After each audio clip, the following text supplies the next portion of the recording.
वारिहृदां यथा विनिमयो यत्र त्रिसर्गो वृषा धाम्नाश्रेण सदा निरस्तकुहकं सत्यं परं धीमहि दृष्टिस्थित्यप्ययेहानीतिदृशितमो बन्धः मोक्षाश्च यस्मात् तस्य श्रीब्रह्मरुद्रः प्रभृतिसुरनरद्वीषशत्रुत्मकस्य विष्णुरस्ताः समस्ताः सकलगुणनिधिः सर्वदोषव्यपेतः पूर्णानन्दो अव्ययो गुरुरपि परमः चिन्तये तं महान्तम्.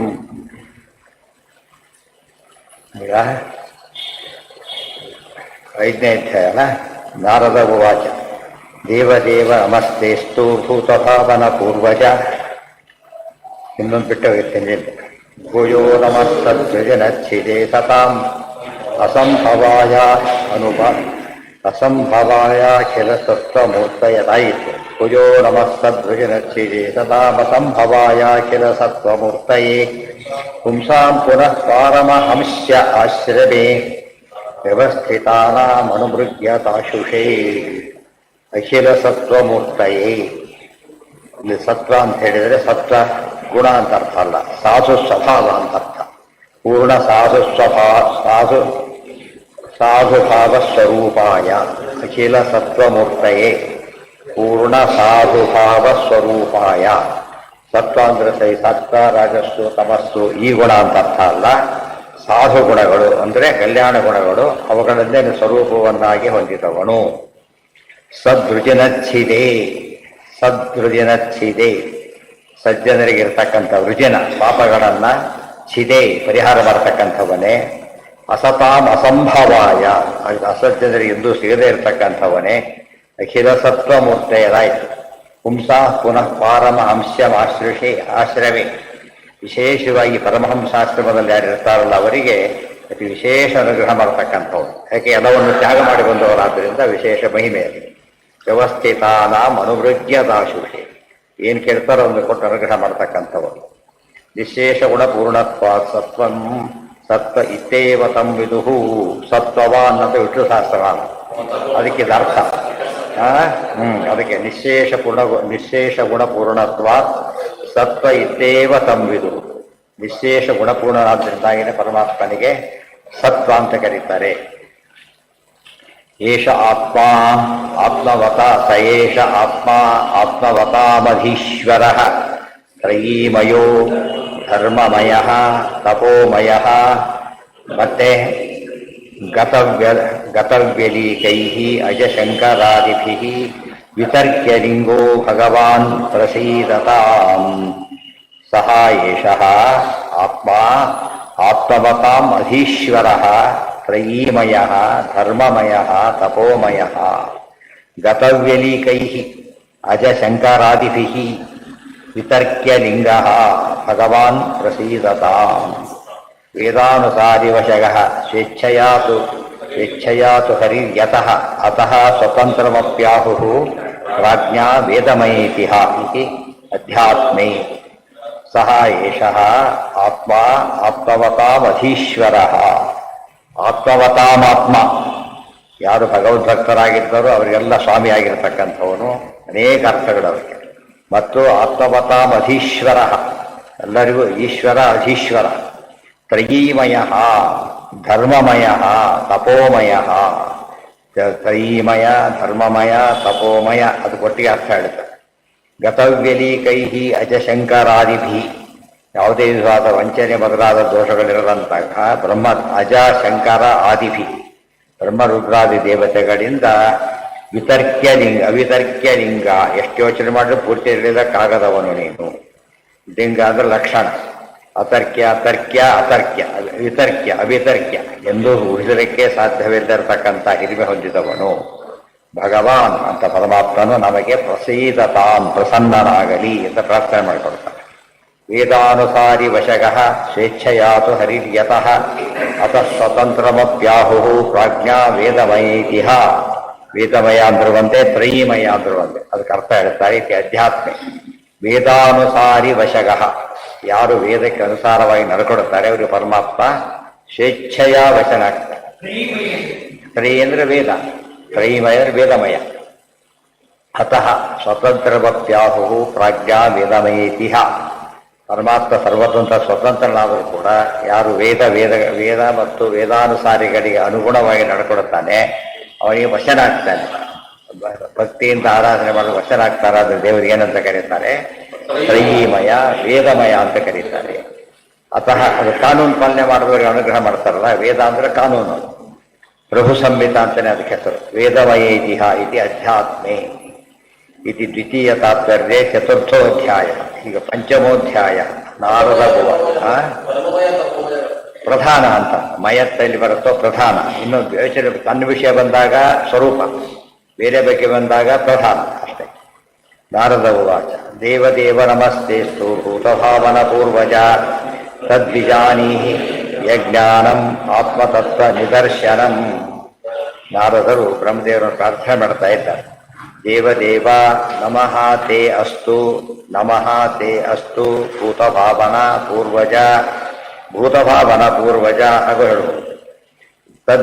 ತದ್ವಿಜಾನೀಹಿ ಯಜ್ಞಾನಂ ಆತ್ಮತತ್ವ ನಿದರ್ಶನಂ ವಿಜಾನೀಹಿ ವಿಜ್ಞಾಪಯ. ಕೌಂತೆಯ ಪ್ರತಿಜಾನೀಹಿ ನಮೇ ಭಕ್ತ ಪ್ರಣಶ್ಯತಿ. ದೇವದೇವ ನಮಾರಿತಿ, ದೇವದೇವ ನಮಸ್ತೆಸ್ತು. ದೇವದೇವ ದೇವರಿಗೂ ದೇವ, ಎಲ್ಲ ದೇವತೆಗಳಿಗೂ ದೇವನಾದ್ರಿಂದ ದೇವದೇವ ನಮ್ಮ, ಅಥವಾ ದೇವಾಹ ಯಸ್ಮಾತ್, ದೇವರ ಅನುಗ್ರಹದಿಂದಲೇ ಉಳಿದ ದೇವತೆಗಳೆಲ್ಲ ದೇವತೆಗಳಾಗಿರೋದು ಸಾಧ್ಯವಾಗಿರೋದು. ತೇ ನಮಃ ಅಸ್ತು ಭೂತಭಾವನ ವಿಷ್ಣು ಸಹಸ್ರಾವದ ಪದ. ಮತ್ತೆ ಪೂರ್ವಜ ಎಲ್ಲರಿಗಿಂತ ಮೊದಲಿರತಕ್ಕಂಥವನು. ಭೂತಗಳಿಗೆ ಭೂತಾನ ಭಾವಂ ನಯತಿ ಇತಿ ಭೂತಭಾವನಃ. ಭೂತಾನಂ ಅಂದ್ರೆ ಬ್ರಹ್ಮಾದೀನ, ಭಾವಂ ಅಂದ್ರೆ ಅಸ್ತಿತ್ವಾದಿಗಳನ್ನೆಲ್ಲ ಕೊಡ್ತಕ್ಕಂಥವನ್ನ ನೀಂಗ್ ಪ್ರಾಪಣೆ ಹೊಂದಿಸುವವನು ಅಂತ. ಭೂತಾನಾಂ ಭಾವಂ ನಯತಿ ಇತಿ ಭೂತಭಾವನಃ. ತದ್ ಬಿಜಾನೀಹಿ ನನಗನ್ನು ತಿಳಿಸಿಕೊಡಿ. ಏನದು? ಯಜ್ಞಾನಂ ಆತ್ಮತತ್ವ ನಿದರ್ಶನಂ. ಆತ್ಮತತ್ವ ನಿದರ್ಶನ, ಬ್ರಹ್ಮತತ್ವಕ್ಕೆ ನಿದರ್ಶನವಾಗಿರ್ತಕ್ಕಂಥ ಜ್ಞಾನವನ್ನು ನಮಗೆ ಉಪದೇಶ ಮಾಡಿ ಅಂತ ಕೇಳಿದ್ರು. ಅವರು ತಂದೆ, ಇವರು ಮಗ, ನಾಲ್ವರು. ನಿಜ ಹೇಳಿ ಈಗ ಹೇಗೆ ಬಂತು ಅದು ಬಂದಿದೆ. ಮೊದಲು ಹೇಳಕ್ಕೆ ಶುರು ಮಾಡಿದ್ರು, ನಮ್ಮ ಪರಸ್ಪರ ಶುರು ಮಾಡಿಬಿಟ್ಟು ಈಗ ದೇವರ ಮಹಿಮೆ ಹೇಳಬೇಕು ಅಂತ ಕೇಳಿದಾಗ ಹೇಳ್ತಾ ಇದ್ದಾರೆ. ಒಂದ್ಸಲ ನಾರದ ಮನೆಗಳು ಬ್ರಹ್ಮದೇವರ ಹತ್ರ ಹೋಗ್ತಾರೆ. ಬ್ರಹ್ಮದೇವರು ಧ್ಯಾನ ಮಾಡ್ತಾ ಕೂತಿರ್ತಾರೆ. ಆಗ ಇವ್ರು ಕೇಳ್ತಾರೆ, ನೀವೇ ಸೃಷ್ಟಿಕರ್ತರು, ನೀವೇ ಎಲ್ಲರಿಗಿಂತ ಶ್ರೇಷ್ಠ ಅಲ್ವೇ? ಅಲ್ಲ, ಅಪ್ಪ ಅಂದಾಗ ಮಕ್ಕಳಿಗೆಲ್ಲ ಶ್ರೇಷ್ಠ ಆಗ್ಬೇಕಲ್ಲ, ಆದ್ರೆ ಇನ್ಯಾರು ಧ್ಯಾನ ಮಾಡ್ತೀರಿ, ನೀವೇ ಗೊತ್ತವರು. ಆಗ ಇಲ್ಲ ನಾನು ಆಗಲ್ಲ ಅಂತೇಳಿ ಮತ್ತೆ ಹೇಳಿ ಅಂತ ಪ್ರಾರ್ಥನೆ ಮಾಡ್ತಾರೆ. ದೇವದೇವ ನಮಸ್ಕಾರ ಮಾಡ್ತೇನೆ, ಏನು ವಿಷಯ ಹೇಳಿಕೊಡಿ ನನಗೆ. ನಾರದರಿಗೆ ಗೊತ್ತದು, ಲೋಕಕ್ಕೆ ತಿಳಿಸ್ಬೇಕು ಅಂತ ಪ್ರಶ್ನೆ ಮಾಡ್ತಾರೆ. ಬ್ರಹ್ಮದೇವರು ಸೃಷ್ಟಿಕರ್ತರಾದ್ದರಿಂದ ಅದು ಸರ್ವೋತ್ತಮರು ಒಂದು ಭ್ರಮೆ ಕೆಲವು ಇರುತ್ತದೆ. ಕೆಲವರಂತನೂ ಬ್ರಹ್ಮ ವಿಷ್ಣು ಮಹೇಶ್ವರ ಮೂರು ಜನ ಕೂಡ ಮೂರು ಪ್ರತ್ಯೇಕ ಕೆಲಸ ಮಾಡೋದ್ರಿಂದ ಸಮ ಅಂತಕ್ಕಂಥ ವಾದದವರು ಇದ್ದಾರೆ. ಇನ್ನು ಕೆಲವರು ಒಂದೇ ಅಂತ ಹೇಳೋರು ಇದ್ದಾರೆ. ಅದೆಲ್ಲ ಅಲ್ಲ ಅಂತ ಹೇಳೋದಕ್ಕೋಸ್ಕರ ವಿಷ್ಣು ಸೃಷ್ಟಿಕರ್ತ ಅಂತ ಯಾರ ಬಾಯಲ್ಲಿ ಹೇಳಿಸಿದ್ರೆ ಪರಿಣಾಮಕಾರಿ ಆಗತ್ತೆ? ಅವ್ರ ಕೈಲಿ ಹೇಳಿಸ್ಬಿಟ್ರೆ ಮತ್ತೆ ಮಾತಾಡಾಗಿಲ್ಲ. ಅದು ಬ್ರಹ್ಮದೇವರ ಬಾಯಲ್ಲಿ ಏನು ಬರುತ್ತೆ? ನಾನು ಸೃಷ್ಟಿಕರ್ತನಲ್ಲ, ಸ್ವತಂತ್ರ ಸೃಷ್ಟಿ ಮಾಡೋದು ಇಲ್ಲ, ಎಲ್ಲ ಸೃಷ್ಟಿನೂ ಮಾಡೋದಿಲ್ಲ ಅಂತ ಹೇಳ್ತಾರೆ. ಆ ಭಾಗ ಇದೆ. ನಿಜ, ಲಯಕರ್ತವ್ಯನ ಮೂಲಕ ನಾನು ಲಯಕರ್ತ ಮಾಡೋದಿಲ್ಲ. ಇವ್ರ ಕೈಲಿಂದ ಹೇಳಿಸ್ಬಿಟ್ರೆ ಸ್ಥಿತಿಕರ್ತ ನಾನೇ, ಅದು ಅವ ಇನ್ನೊಬ್ಬ ಕೈ ಮಾಡ್ತೀನಿ ಅಂತ ಹೇಳೋದಿಲ್ಲ. ಏನೋ ಪಂಚಭೂತ ಅಲ್ಲ, ಬ್ರಹ್ಮಾದಿ ದೇವತೆಗಳು. ಬ್ರಹ್ಮಾದ ಯೋಗಿ ಭೂತಾನಿ ತೇಷಾಂ ಅಂತರ್ಗತೋ ಹರಿಹಿ ಅಂತ ಬೇರೆ ಕಡೆ ಕೋಟ್ ಮಾಡಿದ್ದಾರೆ. ಬ್ರಹ್ಮ ಎಲ್ಲರಿಗೂ ಕೂಡ ಏನರ್ಥ ಬರೋದು? ಭಾವ ಅಂದ್ರೆ ಹುಟ್ಟು ಬದಲ ಎಲ್ಲವನ್ನೂ ಕೊಡುವವನು ಅಂತ. ಇನ್ನು ಸ್ವಭಾವ ಅದೆಲ್ಲ ರಕ್ಷಣೆ ಮಾಡುವವನು. ಅದಕ್ಕೆ ನ ಅಂದ್ರೆ ನೀವು ಪ್ರಾಪಣೆ ಕೊಡುವವನು. ಭೂತಾನಾಂ ಭಾವಂ ನಯತಿ ಇತಿ ಭೂತ ಭಾವನಃ. ಹಾಗರ್ಥ ಮಾಡ್ಕೋಬೇಕು. ಆತ್ಮತತ್ವ ನಿದರ್ಶನ ಅಂದ್ರೆ ನಿದರ್ಶನ ಪೂರ್ವಕವಾಗಿ ಆತ್ಮತತ್ವನ ತಿಳಿಸ್ಕೊಡಿ, ಸೋದಾಹರಣವಾಗಿ ತಿಳಿಸ್ಕೊಡಿ ಅಂತ ಅದನ್ನ ಹೇಳ್ತಾರೆ. ಅದೇ ಆ ಪ್ರಶ್ನೆ ಉತ್ತರ ಹಾಗೆ ಕೊಡ್ತಾರೋ. ವಿಜಾನೀಹಿ ವಿಜ್ಞಾಪಯ ವ್ಯತ್ಯಯೋ ಭೇದ ಸ್ವಾತಂತ್ರ್ಯಕರಣೇಶು ಇತಿ ವಾಚನ. ಇಲ್ಲಿ ಮೇನ್ ನೋಡಕ್ಕೆ ಏನಾಗಿದೆ ಅಂದ್ರೆ ತಿಳ್ಕೊಳ್ಳಿ ಅಂತ ಅರ್ಥ, ತಿಳಿಸಿ ಅಂತ ಅರ್ಥ ಇದೆ. ತಿಳ್ಕೊಳ್ಳಿ ಎಂಬುದನ್ನು ಏನಂತ ಹೇಳ್ತಾರವರು? ವಿಜಾನಿ, ನೀವು ತಿಳ್ಕೊಂಡು ಬರ್ತಾ ಇದೆ. ನೀವು ತಿಳ್ಕೊಳ್ಳಿ ಅಲ್ಲ, ತಿಳಿಸ್ಕೊಡಿ ಅಂತ ಅರ್ಥ. ಯಾಕೆ ವ್ಯತ್ಯಾಸ ಮಾಡಿದರು ಅಲ್ಲಿ? ತಿಳಿಸ್ಕೊಡಿ ಎಂಬುದನ್ನು ಏನಂತ ಮಾಡಿದ್ರು, ತಿಳ್ಕೊಳ್ಳಿ ಅಂತ ಹೇಳಿದಾಗ ಯಾತಕ್ಕೆ ಈ ರೀತಿ ವ್ಯತ್ಯಾಸ ಮಾಡೋದಕ್ಕೆ ಕಾರಣ ಇದೆ. ವ್ಯತ್ಯಯ ಭೇದ ಸ್ವಾತಂತ್ರ್ಯ ಕರಣೇಶು ಇತಿ ವಚನ. ತುಂಬ ಕಡೆ ಮಹಾವ್ಯಾಕರಣ ಸೂತ್ರ, ಈ ವ್ಯಾಕರಣ ಪಾಣಿನಿ ವ್ಯಾಕರಣ ಅಲ್ಲ ಇದು. ವ್ಯತ್ಯಯ ಇತಿ ವ್ಯತ್ಯಾಸ ಮಾಡಿ ಹೇಳೋದಕ್ಕೆ ಕಾರಣ ಏನು ಅಂದರೆ ಭೇದ ಸ್ವಾತಂತ್ರ್ಯ ಕರಣ ಮೂರು ದೃಷ್ಟಿಯಲ್ಲಿ ಹೇಳ್ತಾರೆ. ಭೇದ ಅಂದರೆ ನಮಗೂ ಭೇದ ಇದೆ, ಆಮೇಲೆ ಜೀವೇಶ್ ಎಲ್ಲರಿಗೂ ಪಂಚಭೇದರು ಹೇಳಬೇಕು. ಸ್ವಾತಂತ್ರ್ಯ ತಿಳ್ಕೊಳ್ಳಿ ಅಂತ ತಿಳಿಸ್ಕೊಡಿ ಅಂತ ಯಾತಕ್ಕೆ ಅಂದರೆ ನೀವು ತಿಳ್ಕೊಂಡು ನೀವಿಂದ ತಿಳ್ಕೊಬೇಕಷ್ಟೆ, ಒಳಗೆ ತಗೊಂಡು ಕೂಡ ನಮ್ಗೆ ಆ ಸ್ವಾತಂತ್ರ್ಯನೂ ಇಲ್ಲ ಅಂತ ಹೇಳಬೇಕಾಗಿದೆ. ಮತ್ತು ಕಾರಣ ನೀವೇ ಸಾಧನ, ಮೂರರ್ಥದಲ್ಲಿ ವ್ಯತ್ಯಾಸವನ್ನು ಮಾಡ್ತಾರೆ. ಇದೆಲ್ಲ ವೇದಗಳಲ್ಲಿ ವಿಶೇಷವಾಗಿ ಶಾಸ್ತ್ರ ಗ್ರಂಥಗಳಲ್ಲಿ ಕಂಡುಬರ್ತಕ್ಕಂಥ ವಿಷಯ. ಅದನ್ನು ತಿಳಿಸೋಕ್ಕೋಸ್ಕರ ಆ ಹಿನ್ನೆಲೆಯಲ್ಲಿ ವಿಜಾನಿಹಿ ಎಂಬುದು ಮಧ್ಯಮ ಪುರುಷ.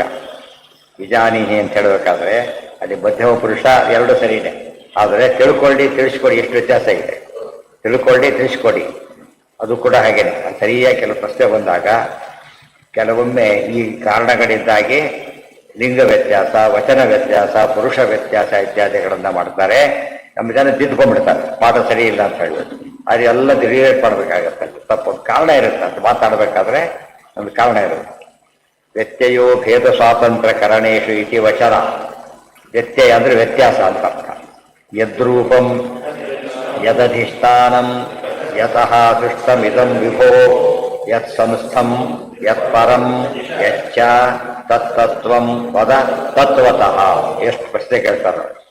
ಯದ್ರೂಪಂ ಯದಧಿಷ್ಠಾನಂ ಯತಃ ಸೃಷ್ಟಂ ಇದಂ ವಿಭೋ ಯತ್ ಸಂಸ್ಥಂ, ಒಂದೇ ಪದ, ಯತ್ ಸಂಸ್ಥಂ ಯತ್ ಪರಂ ಯತ್ ಚ ತತ್ ತತ್ವಂ ವದ ತತ್ವತಃ. ತತ್ವವನ್ನು ತತ್ವತಃ ತಿಳಿಸ್ಕೊಡಿ. ವ್ಯಾವಹಾರಿಕ ಸತ್ಯ ಅವೆಲ್ಲ ಇಲ್ಲ, ತತ್ವವನ್ನು ತತ್ವತಃ ತಿಳಿಸ್ಕೊಡಿ. ಇನ್ನೊಂದು ಅರ್ಥ ತತ್ವಂ ಅಂದರೆ ವಿಷ್ಣು, ತತ್ವಂ ತತ್ವವಿದೆ ಕಾರಣ, ವಿಷ್ಣುವನ್ನು ತತ್ವತಃ ತಿಳಿಸ್ಕೊಡಿ. ಎರಡು ರೀತಿಯೂ ಅರ್ಥ. ಯದ್ರೂಪಂ ಯದಧಿಷ್ಠಾನಂ, ಎಷ್ಟು ಸುಲಭ ಅದು. ಯಾವ ರೂಪ, ರೂಪ ಎಂತ, ವಿಷ್ಣು ರೂಪ ಎಂಥದ್ದು. ಯದಧಿಷ್ಠಾನಂ, ಯಾವುದಕ್ಕೆ ಅಧಿಷ್ಠಾನವಾಗಿದ್ದಾನೆ, ಯಾವುದನ್ನು ಅಧಿಷ್ಠಾನ ಮಾಡಿಕೊಂಡಿದ್ದಾನೆ. ಯತಃ, ಯಾರಿಂದ ಬಂದಿದ್ದಾನೆ. ಇದೆಲ್ಲ ಯತಃ ಇದಂ ಸರ್ವಂ ಸೃಷ್ಟಂ. ಯಾರು ಯಥೋ ವಾ ಇಮಾನಿ ಭೂತಾನಿ ಜಾಯಂತೆ, ಯಾರಿಂದ ಅವೆಲ್ಲ ಸೃಷ್ಟಿಯಾಗಿದೆ. ಭೂತಗಳು ಅಂದರೆ ಅದೀಗ ಎಲ್ಲ ಬ್ರಹ್ಮಾದಿಗಳು ಸೃಷ್ಟರಾಗಿದ್ದಾರೆ. ಮತ್ತೆ ಯತ್ಸಂಸ್ಥಂ, ಮತ್ತೆ ಯಾರಲ್ಲಿ ನೆಲೆಸಿದೆ, ಯಾರು ಸಂರಕ್ಷಕರು. ಯತ್ಪರಂ, ಯಾರಿಗೋಸ್ಕರ ಹೊರಟಿದೆ. ಎಲ್ಲ ಕೂಡ ದೊಡ್ಡ ಹಬ್ಬ ಯಾರಿಗೋಸ್ಕರ ಮಾಡ್ತಾರೆ ಅಂತ ಕೇಳೋದು, ದೊಡ್ಡ ಸಮಾರಂಭ ಯಾರಿಗೋಸ್ಕರ ಸಮಾರಂಭ ಅಂತ ಹೇಳಿದಾಗೆ ಯಚ್ಚ ಯತ್ಪರಂ, ಯಾರಿಗೋಸ್ಕರ ಹೊರಟಿವೆ. ಅಂಥ ತತ್ವವನ್ನು ನೀವು ತಿಳಿಸ್ಕೊಡಿ ಅಂತ ಕೇಳಿ. ತತ್ವವನ್ನು ತಿಳಿಸ್ಕೊಡಿ ಅಂತ ಹೇಳಬೇಕಾದ್ರೆ ಒಂದು ಮೇಲಿನ ಪ್ರಶ್ನೆ ಏನು ಅಂದರೆ ತತ್ವ ಯಾವುದು ತಿಳಿಸ್ಕೊಡಿ ಅಂತ ಅರ್ಥ. ಇಲ್ಲ ತತ್ವ ವಿಷ್ಣುವಿನ ಬಗ್ಗೆ ತಿಳಿಸ್ಕೊಡಿ ಅಂತ ಅರ್ಥ. ಅದರಿಂದ ಏನೇ ನಾರದರಿಗೆ ಗೊತ್ತೂ ಇದೆ, ಇನ್ನು ವಿಶೇಷಾಂಶ ತಿಳ್ಕೊಬೇಕಾಗಿದೆ. ಇವತ್ತು ಹೇಳಿದ್ನಲ್ಲ PUC ಲೆವೆಲ್ಲು ಇದು ಎಲ್ಲದರಲ್ಲೂ ಸಬ್ಜೆಕ್ಟ್ ಅದೇ ಸಬ್ಜೆಕ್ಟ್ಸೇ. ಕೊನೆಗೇನಾಗ್ತಾ ಹೋಗುತ್ತದು ವಿಷಯ ಜ್ಞಾನ ವಿಸ್ತಾರವಾಗ್ತಾ ಹೋಗೋದು. ನೀವು ಓದಿದ್ದೀವಲ್ಲೋ ಮತ್ತೆ ಯಾಕೆ ಅಂತ ಕೇಳೋದಿಲ್ಲ. ಜ್ಞಾನ ವಿಸ್ತಾರವಾಗ್ತಾ ಹೋಗೋದೇ ಅಧ್ಯಯನದ ಮುಖ್ಯ ಉದ್ದೇಶವಾದ್ದರಿಂದ ಆ ರೀತಿ ತಿಳಿಸ್ಕೊಡಿ ಅಂತ ಪ್ರಾರ್ಥನೆ ಮಾಡಿ. ತತ್ತತ್ವಂ ವದ ತತ್ವತಃ. ಮತ್ತು ಯತ್ಪರಂ, ಇದೆಲ್ಲ ಯಾತಕ್ಕೋಸ್ಕರ ಇದೆ, ಯಾರಿಗೋಸ್ಕರ ಇವೆಲ್ಲ ಕೂಡ. ಯಾರಿಗೋಸ್ಕರ ಮಾಡಬೇಕು ಅಂತ ಮಾತಾಡ್ತಾರಲ್ಲ, ಹಾಗೆ ಇದನ್ನು ಯಾರಿಗೋಸ್ಕರ ಇದೆ ಅಂದರೆ ಭಗವಂತನಿಗೋಸ್ಕರ ಇದು ಹೇಳಬೇಕಾಗಿದೆ. ವದ ತತ್ವತಃ ತದ್ವಶತ್ವಾದಿದಂ ರೂಪಂ ಹರೇರ್ನೈವ ಸ್ವರೂಪತಃ ಇತಿ ಮಾನಸಂಹಿತಾಯ. ಇದಂ ರೂಪಂ ತತ್ವದ, ಇದು ಯದ್ರೂಪಂ ಅಂತ ಬಂತು. ಯಾವ ರೂಪವಾಗಿದೆ ಅಂತ ಕೇಳಿದರೆ ತದ್ವಶತ್ವಾದಿದಂ ರೂಪಂ, ಜಗತ್ತನ್ನ ಬಗ್ಗೆ ಹೇಳಿದಾಗಲೂ ಕೂಡ ರೂಪ ಹಿಡಿದಂತೆ ಆಯ್ತು. ಅದಕ್ಕೆ ಒಂದು ಅಡಿಗೆ ಮಾಡಿ ತೋರಿಸ್ತ ನೋಡಿ, ಎಷ್ಟು ಚೆನ್ನಾಗಿ ಮಾಡಿದ ನೋಡಿದ್ರ. ಕಾರ್ಯದಿಂದ ಕಾರಣ ಹೇಳೋದು, ಕಾರಣದಿಂದ ಕಾರ್ಯ ಹೇಳೋದು, ಇದೆಲ್ಲ ಪರಮಾತ್ಮನ ಅಧೀನದಲ್ಲಿರ್ತಕ್ಕಂಥದ್ದು ಅಂತೇಳಿ. ಯಾತಕ್ಕೆ ತದ್ವಶತ್ವ ಇದಂ ಹರೇರ್ ನೈವ ಸ್ವರೂಪತಃ, ಇದೆಲ್ಲ ಭಗವಂತನ ರೂಪ ಸ್ವರೂಪ ಅಲ್ಲ. ಇದು ವಶವಾಗಿರೋದಕ್ಕೆ ಏನಂತ ಕರೀತಾರೆ, ರೂಪ ಅಂತ ಕರೀತಾರೆ. ಬೇರೆ ಸಂಸ್ಥೆ ಹೆಸರು ಬರೀತಾರೆ, ಅದೇ ಸಂಸ್ಥೆನಾ, ಸಂಸ್ಥೆ ಅಧೀನ ಅಂತ. ಎಲ್ಲ ಇನ್ಸ್ಟಿಟ್ಯೂಟ್ಗಳಲ್ಲೂ ಇದು ಮಾಡಿರ್ತಾರೆ, ನಂಬರ್ ಹಾಕ್ತಾರೆ ಸ್ಟಾಕ್ ತಗೊಂಡಾಗ. ಎಲ್ಲ ಪೂರ್ತಿ ಬರಿತಾ ಕೊಟ್ಟು ದೊಡ್ಡದಾಗಿ SRS ರಾಘವೇಂದ್ರ ಸ್ವಾಮಿಗಳ ಮಠ ಅಷ್ಟೇ. SR ಯಾವ್ದ್ರ ಮೇಲೆ, ಪಾತ್ರೆ ಮೇಲೆ SRS. ಅದೇನು ಅದು ಮಠನ, ಅದು ಅಲ್ಲ, ಮಠಕ್ಕೆ ಸೇರಿದ್ದು ಅಂತ. ಇದು ದೇವರದ್ದು, ಇದು ದೇವರು ಅಂದರೆ ದೇವರಿಗೆ ಸೇರಿದ್ದು ಅಂತ ಅರ್ಥ. ನೋಡೋದಕ್ಕೆ ಏನಿಸುತ್ತೆ, ಇದು ಮಠ ಅನಿಸುತ್ತೆ. ಅರೆ ಮಠ ಎಲ್ಲ ಎಷ್ಟು ಮಠಗಳು ಇದರೊಳಗೆ ಅಂತ ಅನಿಸುತ್ತೆ, ಗೊತ್ತಾಯ್ತಾ. ಈ ಪಾತ್ರೆ ಮಠನ, ಇವರು ರಾಯರಲ್ಲಿದ್ದಾರೆ, ಇವರು ಇರೋ ಕುತರ್ಕದ ಪ್ರಶ್ನೆ ಕೇಳೋದಕ್ಕೆ ಕೊಡಬಾರ್ದು. ಯಾಕೆ, ಯಾರ ವಶವಾಗಿದೆಯೋ ಆ ವಸ್ತುವನ್ನು ಅವರೇ ಅಂತ ಕರೀತಾರೆ. ತದ್ವಶತ್ವಾದಿದಂ ರೂಪಂ ಹರೇರೈವ ಸ್ವರೂಪತಃ ಸಾರು ಅಂತ ಕರೀತಾರೆ. ಅವನು ಸಾರನ ಸಾರ ಬೆಳೆಸೋಕೆ ಹೊರಟಿರೋನು ಅಂತ ಅರ್ಥ. ಸಾರು ಅವನ ಕೈಲಿದೆ ಈಗ, ಅವನು ಸಾರು ಇದ ಸಾರೆಲ್ಲ ಹುಡಿಯುತ್ತಾರೆ, ಹೋಗ ಆ ಕಡೆ ಅಂತೇಳಿ ಇದನ್ನು ಕಳಿಸ್ತಾನೆ. ಅವನಲ್ಲ ಈಗ, ಯಾರು ಯಾವನ ವಸ್ತಿರೋ ಅವನ ಯಾವ್ದು ಕರೀತಾರೆ ಪದ್ಧತಿ ಬಂದಿದೆ. ಅದರಿಂದ ಎಲ್ಲಿದ್ದೆ ಜಗತ್ತನ್ನು ದೇವರು ಅಂತ ಕರೀತಾರೋ ದೇವರು ಅಧೀನ ವಶ ಅಂತಾನೆ ಹೊರತು ಅವನೇ ಅಂತ ಸಾಧ್ಯವೇ ಇಲ್ಲ. ಇದು ಒಂದು ಕಡೆ ಹೇಳಿದ ಮೇಲೆ ಎಲ್ಲ ಕಡೆ ಅರ್ಥ ಮಾಡ್ಕೋಬೇಕಿದ್ರ. ಅಧಿಷ್ಠಾನ ಮಿತಿ ಪ್ರೋಕ್ತಂ, ಇಲ್ಲಿ ಅಧಿಷ್ಠಾನ ಯಾವುದು ಅಂತ ಕೇಳಿದ್ರಲ್ಲ, ಏನು ಅಧಿಷ್ಠಾನ ಅಂದ್ರೆ ಏನು? ಯದ ಅಧಿಷ್ಠಾನ ಮಿತಿ ಪ್ರೋಕ್ತಂ ಮೂಲಾಧಾರಂ ವಿಚಕ್ಷಣೈ, ಮೂಲಾಧಾರ ಅಧಿಷ್ಠಾನ ಅಂತ ಕರೀತಾರೆ. ಇದಿದೆ, ಇದಕ್ಕೆ ಇದೆ ಅಧಿಷ್ಠಾನ, ಇದು ಅಧಿಷ್ಠಾನ, ಇದಕ್ಕೆ ಇದು ಅಧಿಷ್ಠಾನ, ಇದಕ್ಕೆ ಭೂಮಿ ಅಧಿಷ್ಠಾನ. ಮೂಲಾಧಾರ ಪ್ರಶ್ನೆ ಮಾಡ್ತಾರೆ. ಮೂಲಾಧಾರ ಇವೆಲ್ಲ ನಿಮ್ಗೆ ಗೊತ್ತಿದೆ, ಯಾರು ಅಧಿಷ್ಠಾನ, ಇದು ಯಾರ್ದು ಅಂತ ಕೇಳಿದಾಗ ತೋರಿಸೋನಿರ್ತಾರೆ. ನಂದೇಂತ ಹೇಳ್ಬೇಕು, ಇಲ್ಲ ಅಂದಲ್ಲ ನಾನು ಬಾಡಿಗೆ ಅವನು ಹಾಗೆ ಹೇಳ್ತಾನೋ ಹಾಗೆ. ಮೂಲಾಧಾರ ಯಾರು ಅಂತ ಪ್ರಶ್ನೆ. ಅಧಿಷ್ಠಾನ ಶಬ್ದಕ್ಕೆ ಇಷ್ಟು ಗೊತ್ತಾಗಲ್ಲ ನಿಮಗೆ, ಪುಸ್ತಕ ಜಾಸ್ತಿ ಅಧಿಷ್ಠಾನ, ಇದು ಕಣ್ಣಿಗೆ ಕಾಣೋದು ಏನು ದೊಡ್ಡ ವಿಚಾರ ಅಲ್ಲ, ಮುಂದೆ ಹೋಗ್ಬೇಕಲ್ಲ. ಯಾರು ಅಧಿಷ್ಠಾನ ಅಲ್ಲಿ ಅಲ್ಟಿಮೇಟ್ ಆನ್ಸರ್ ಕೊಡ್ಬೇಕಾದ್ರೆ ಮೂಲಾಧಾರ ಅಂತ. ಮೂಲಾಧಾರನ ಯಾವುದಿದಕ್ಕೆಲ್ಲ ಮೂಲಾಧಾರಂ ವಿಚಕ್ಷಣೈ, ಅದಕ್ಕೆ ಆಧಾರ ನಿಲಯೋ ಧಾತ, ಆಧಾರ ನಿಲಯ ಮೂಲಾಧಾರ ಅಂತ ಅರ್ಥವೇ. ತಸ್ಯ ಸ್ಥಿತಂ ದೃಶ್ಯತೆ ವಸ್ತು ಸಂಸ್ಥಾನಂ ತದುದೀರಿತಂ, ಒಂದು ವಸ್ತು ಯಸ್ಥಿತಂ ದೃಶ್ಯಂ ಯತ್ ಸ್ಥಿತಂ ದೃಶ್ಯತೆ ವಸ್ತು ಸಂಸ್ಥಾನಂ ತದುದೀರಿತಂ, ಯಾವ ವಸ್ತು ಹೇಗೆ ಕಾಣ್ತಾ ಇದೆಯೋ ಅದನ್ನು ತಿಳ್ಕೊಳ್ಳೋದಕ್ಕೆ ಏನಂತ ಕರೀತಾರೆ? ಸಂಸ್ಥಾನ ಅಂತ ಕರೀತಾರೆ. ಸಂಸ್ಥಾನ ಸ್ಥಾನದೋ ಧ್ರುವ, ಇದು ಕೂಡ ವಿಷ್ಣು ಸಹಸ್ರ ಮತ್ತೆ ಹೌದು, ಅದಕ್ಕೆ ಹೇಳ್ತಾರೆ ಯತ್ಸಿತಂ ದೃಶ್ಯತೆ ವಸ್ತು ಸಂಸ್ಥಾನಂ ತದುದು. ಇದೆಲ್ಲ ನೋಡಿದ್ರೆ ಆಚಾರ್ಯ ಒಂದು ಬಿಡ ನಮಗೆ ಬಿಟ್ಟೇ ಇಲ್ಲ, ಅಷ್ಟಕ್ಕೂ ಅರ್ಥ ಹೇಳ್ತಾರೆ. ಹುಡುಕ್ಬೇಕಾದ್ರೆ ಅಷ್ಟೇ ಇಲ್ಲಿ ಅಂತ ಹೇಳಿಬಿಟ್ಟು. ಉಭಯಂ ಹರಿಹರಿರೇ ವಾಸ್ಯ ಜಗತ್ತೋ ಹುಲಿಪುಂಗವ ಇತಿ ವಾಮನೆ ಯಸ್ಥಿತಂ ದೃಶ್ಯತೆ ವಸ್ತು. ಇದು ಮೂಲಾಧಾರ ಯಾವುದು, ಸಂಸ್ಥಾನ ಯಾವುದು ಅಂತ ಕೇಳಿದ್ರೆ ಎರಡೂ ಅವನೇ ಆಗಿದ್ದಾನೆ. ಯಸ್ಥಿತಂ ದೃಶ್ಯತೆ ವಸ್ತು ಸಂಸ್ಥಾನಂ ತದುದೀರಿತಂ. ಇದೊಂದು ಅರ್ಥ ಏನು ಅಂದ್ರೆ, ಈ ಪುಸ್ತಕ ಇದನ್ನು ಆಚರಿಸಿದೆ, ಇದು ಮುಖ್ಯವಾಗಿ ಇಲ್ಲೂ ವಿಷ್ಣುವಿದ್ದೇ ಆಧಾರ ಆಗಿರೋದು, ಬರೀ ಅದು ವಿಷ್ಣುವೇ ಆಧಾರ ಆಗಿರೋದು. ಇದು ಅರ್ಥ ಮಾಡ್ಕೊಂಡ್ರೆ ಸಂಸ್ಥಾನನೂ ಅವನೇ ಮತ್ತು ಸ್ಥಿತನೂ ಅವನೇ, ಸ್ಥಾನದ ಧ್ರುವ ಸ್ಥಾನದನೂ ಅವನೇ, ಅಲ್ಲ ಅವನೇ, ಆಲ್ ಈಸ್ ಗಾಡ್. ಅದನ್ನು ಹೇಳ್ಬೇಕಾಗಿದೆ.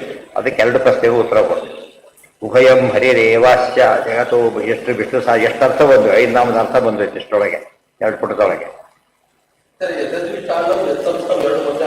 ಆಗಲಿಲ್ಲ. ಅದೇ ಹೇಳ್ತಾರೆ, ಮೂಲಾಧಾರ ಎಂಬುದು ಅಧಿಷ್ಠಾನ, ಡೈರೆಕ್ಟ್ ಇರೋದು ಸಂಸ್ಥಾನ.